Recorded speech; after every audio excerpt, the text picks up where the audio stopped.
anyways, I hope that you enjoy. I just want to give a quick thanks to the Tier 5 channel members and patrons. Bob the Dragon, Datamagnet, Sergeant Puma, Cat Crab Lobster, and Duck Machine. Thank you very much for the support. It is much appreciated.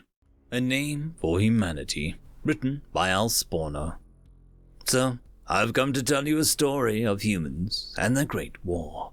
Yes, it's not a new thing, but indulge your old Kaiut sublord, for it is a tale that'll hold long in our family.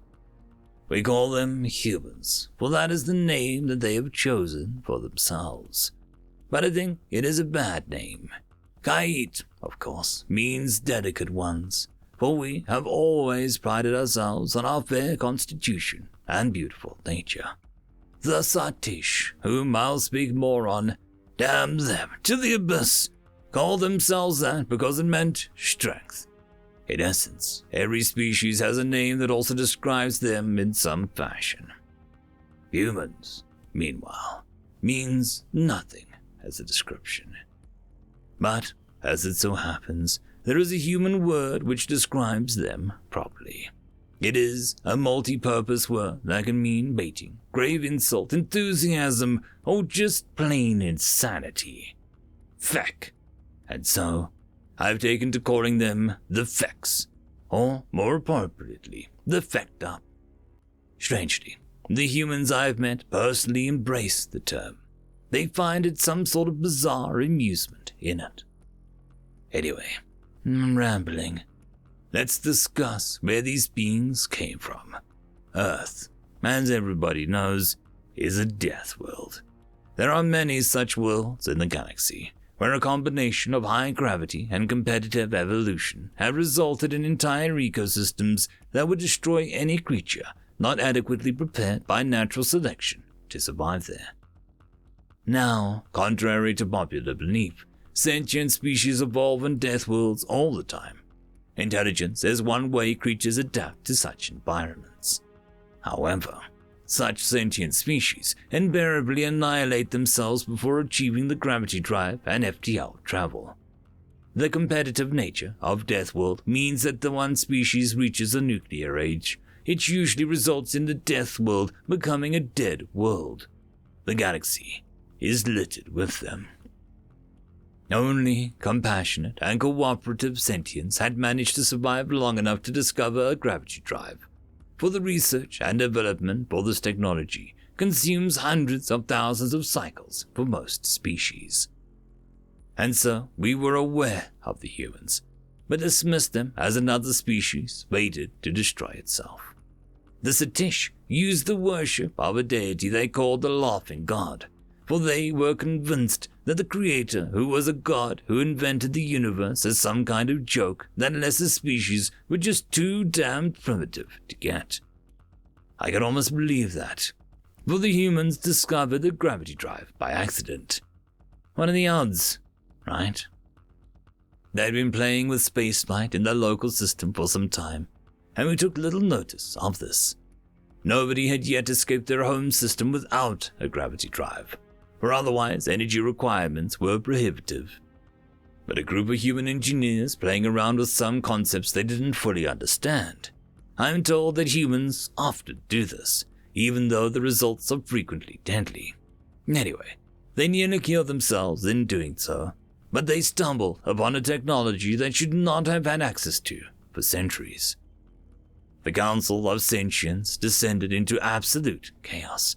No Death World species had ever been unleashed upon the universe. My father, Sublord Thon, argued that the best course was to send a peace delegation to the humans and just try to live with the situation. Everyone thought that he was insane. The Justicar of the Evolve suggested that we flee the galaxy. That was taken a bit more seriously. But to the ruin of us all, it was the Satish who prevailed in the debate. The Satish were the most violent and paranoid of sentient races who achieved the gravity drive. They were nowhere near as bad as the Fecks or humans, and their world was a paradise compared to Earth. But nonetheless, they were most akin to humanity in our council. They voted to commit genocide, to wipe out the humans before it was too late. Even the Yvel decided to go along with it. My father cast the lone dissenting vote at the end, for which I and all the other Khajiit are forever grateful. It was the only reason humanity was merciful to us. A massive building program ensued, with us Khajiit providing the hulls and engines, the Yvel providing provisions and fuels, and the Satish providing the bulk of the weapons and soldiers. No one else even properly understood war. My father led the Khajiit and Yvel congregants, and the fleet set course for Earth.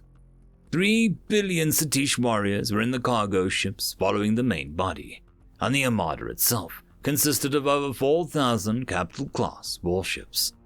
No such fleet had ever been assembled in the Council's history. Now, the gravity drive does have one downside. You cannot drop out of FTL too close to a large gravity well, like a star. And so we exited the hyperband just outside the orbit of the planet that they called Neptune. The humans soon detected our presence and panicked transmissions crossed the system. It took nearly a month to make the sublight journey in system.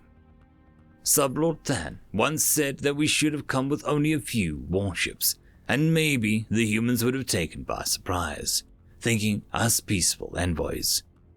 I'm not sure about that, but the humans certainly understood what 4,000 warships meant. Invasion. They didn't waste a single minute of that month, busy little fecks that they were.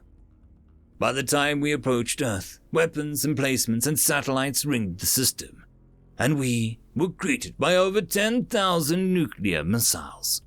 Our point defenses were overwhelmed, and many warships were destroyed right there. So many railgun rounds, laser strikes, and old-fashioned chemical warheads flooded forth from the planet that it looked like the Earth animal called a porcupine. The battle seesawed back and forth, but finally we managed to clear the orbits and destroyed most of the ground-based emplacements. It cost us more than half our fleet to do this. At this point, the Satish still wanted to capture the planet more or less intact, so it could be mined of resources to pay for the cost of the expedition. And so 3 billion Satish warriors landed at various places around the planet. They were utterly annihilated. The Satish could not even have guessed just how good humans were at killing. Did you know that they keep domesticated apex pack predators called the dog as a pet? Many Satish weren't even killed by humans. They were killed by their pets. Most humans were armed with melee weapons, guns, homemade bombs, and other makeshift weapons. They were impossibly strong and fast and had exceptional endurance. And they were devious. Elements of their military had hidden strength in form of aerospace fighters, nuclear mines, and other nasty surprises. 3 billion Satish died in 1 week. The humans captured a few, but even those eventually went insane from the fear and stress. The Satish didn't take this lightly. They ordered an immediate nuclear bombardment of the planet. Finances be damned. Nearly 1 billion humans died in the orbital reprisals. Any sane species would have given up at that point. But not the humans. In deep underground bunkers, they had been studying our technology, building new weapons and ships. And a month after the initial invasion, a haphazard armada of little fighter craft armed with nukes made its way from the surface in a last, desperate attack. Our fleets, already damaged and demoralized, just couldn't take it. It was a complete rout, and only my father's contingent of Khajiit ships managed to hold on to any semblance of order.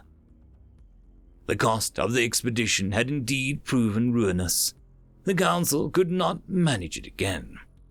Meanwhile, the humans analyzed our wrecked ships and began producing their own variants in record time. We still thought we had an edge because of our numbers and factories, and because of how badly Earth had been damaged in the assault. We were wrong. Today, you will not find any living Satish. The last survivors were tossed onto a distant planet with no technology and few resources. Whether or not the laughing god found that funny, we'll never know. The rest were slaughtered. The Yaval got their wish in a twisted fashion and were exiled from the galaxy. As Human Admiral later said, "We fecked them all up." The fecks, indeed. Only us Khajiit were permitted to stay and keep our worlds. For the humans found our records of the Council's debate and my father's plea to avoid war with them. And, in any event, the humans found truth in our name, for we are delicate and beautiful, and they have a sort of admiration for us in that respect. We look enough like them, though lack their strong constitution, that some have even considered fecking us. But a human general summed it up best when he said that it was never any fun killing a Khajiit, because it was just too damned easy. We believe him. End of story. And that, my friends, concludes this video.